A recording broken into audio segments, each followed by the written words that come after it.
Alright everyone, in this video I'm going to show you in about 10 minutes how to go and make a double exposure style image like the ones you see here or on the following slides in Adobe Photoshop. So for this project we'll specifically be using the Adobe Photoshop online editor. So you can type that into your search bar, and then when it pops up you can open up the free online Photoshop editor. Once you get to this menu, if you are logged in, you should be able to hit the Go to Photoshop button. If not, click the user profile at the top right hand corner, log in with your school account, and then go to Photoshop. From here, what we're going to do is we're going to go and upload an image. We're going to start out with one of our portrait photos. So I'm going to go and upload the picture of myself. Using the Move tool at the top right hand corner, I'm going to go and just zoom in the photo a bit so it's a little bit of a more interesting crop. I might put myself at like a little 2/3 position. And what I'll now do is I'll click the button down here to remove the background from my photo.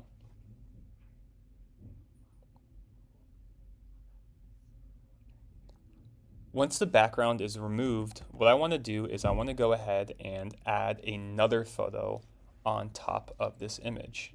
To do that, on the left-hand side, I'm going to go and click the Add Image button. I'm going to ignore these settings. I'll go and upload an image, choose an image from my computer, and now I'm going to choose one of these nature images. I'm going to go and for this example, I'm going to use this picture of this little mountainscape I took when I was in Mexico. So I'm going to open the image up.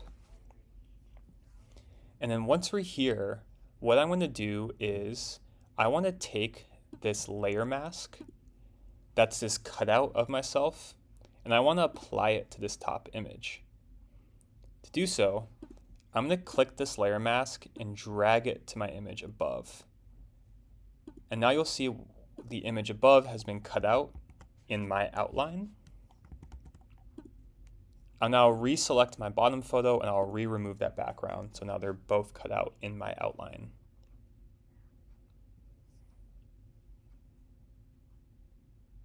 Now, selecting that top photo where it says normal, I'm going to click that and I'm going to choose one of the options, either screen, overlay, soft, or hard light.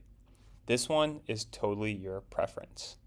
And for this example, I'm going to be using the hard light option because I think it does a good job of showing the background through while also still showing a good amount of me. But we have complete control over how these images are shown together. A few more things though I'm going to do. So the first thing I'm going to do is with this picture of me, this one is optional, but I like to go through and desaturate the photo. So with the picture of me selected, I'm going to go up here to the main menu, Effects, Light and Color, and I'm going to choose the black and white option. I'll then hit Done, and now you'll see that I'll make the photo of me black and white, which oftentimes helps these two images blend in together. What happens if I want to see some more of this background photo though? What I can do is I can select this top photo's layer mask. And you'll see down here I have the option to either add to the mask, which when I click it and I use this to start painting, you'll see it'll start to bring out some of the detail of that background photo. So if I want to reveal some of these clouds that are near my face,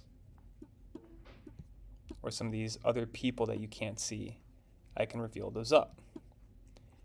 Now your settings might not be exactly like mine.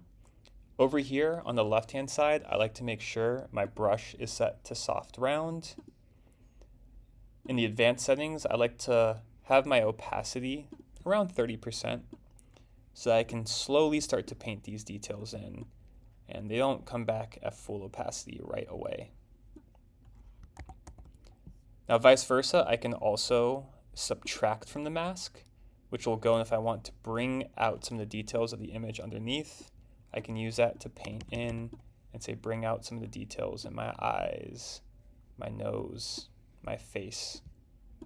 Because I still want to be able to see myself, but I also want to blend in with that background photo. So I go back to the add to mask, I can go and bring in some of these details.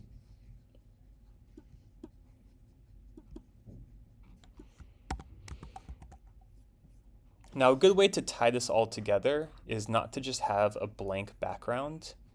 I like to click the little half circle right here in my adjustment layers, go to where it says solid color. I'll first drag this adjustment layer so it's beneath all my other layers. I'll double click and then I can change the fill color. Now I never choose just a random color.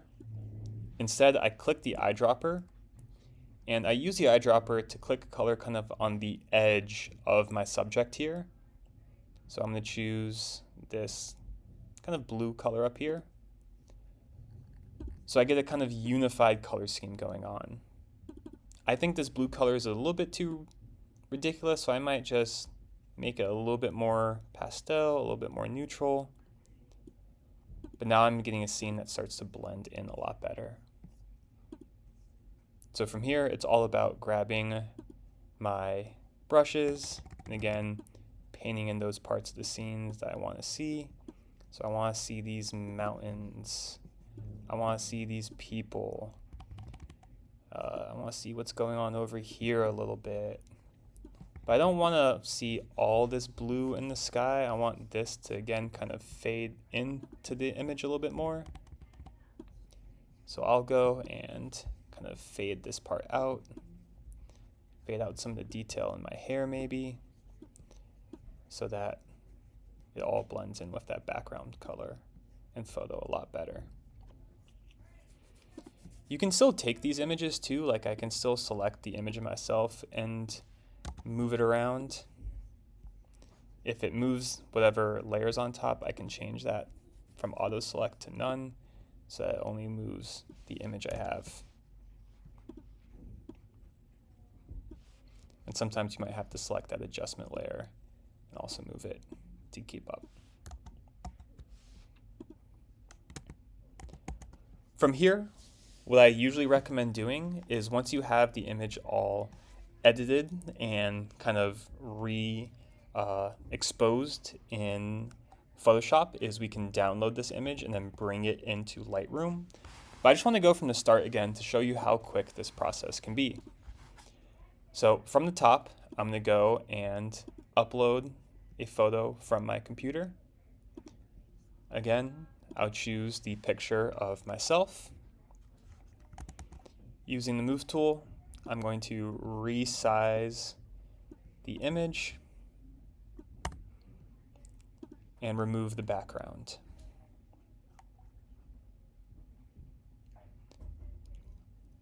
Once I have the background removed, again, I'll go ahead and add another image over top. Remembering I'm uploading it from my computer, and this time I'm going to choose this nighttime scene. I'm scaling the photo up so that it completely covers myself. And from the blend mode, I'll select, again, either screen, overlay, soft, or hard light. For this one, I'm going to choose the overlay option. I'll drag this layer mask onto my top photo so it gets cut out, and then I'll remove the background from my bottom.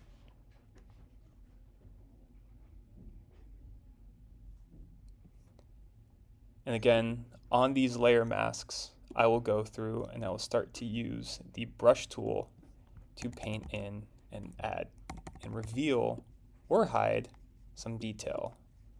Like in this photo, I might paint in some more of those mountains and stars in the background.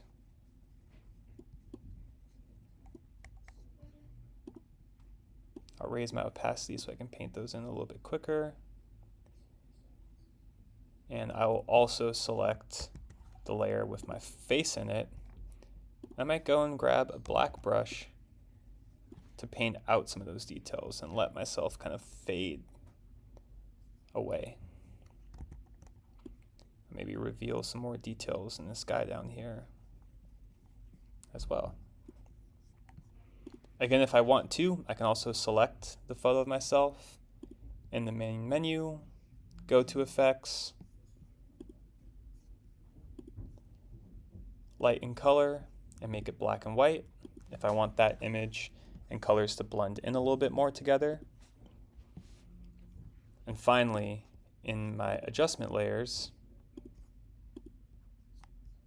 I just need to hit done so I'm not moving this anymore. I like to do a solid color. And then again, grab my eyedropper tool and find some colors kind of close to the edge of my image here so that I blend in and get this kind of unified color scheme going on.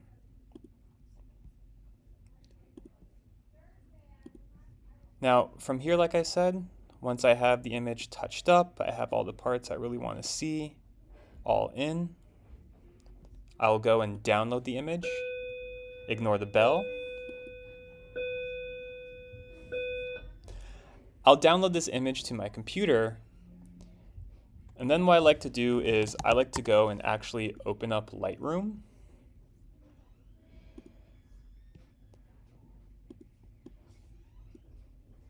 And then do a little bit of editing of the image within Lightroom. Photoshop is great for doing all these cool effects, but oftentimes when you're just trying to do stuff like play with the saturation of the photo, it's easier and quicker to do that process in Lightroom. So I might do stuff like bring down the exposure and bring up the contrast, or vice versa. In this image too, I might bring up the highlights, bring down the whites a bit, crush those shadows, or maybe I'll bring them up to see a little bit more of that detail. It really is totally up to you what you do. And like I said, from this same exact photo here, I did another version, which is slightly different. I obscured a little bit more of my face, but it's totally okay. It's really up to you what you choose. And whether, like I said, you do stuff like make that bottom photo black and white, or let those colors still be revealed. Again, really is totally up to you, and you can get a lot of cool and different results by playing around with all of these different layer fills and adjustments, and editing these photos within Lightroom.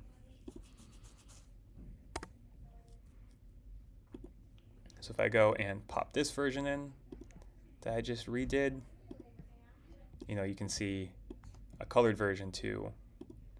I can get a lot of cool, interesting results.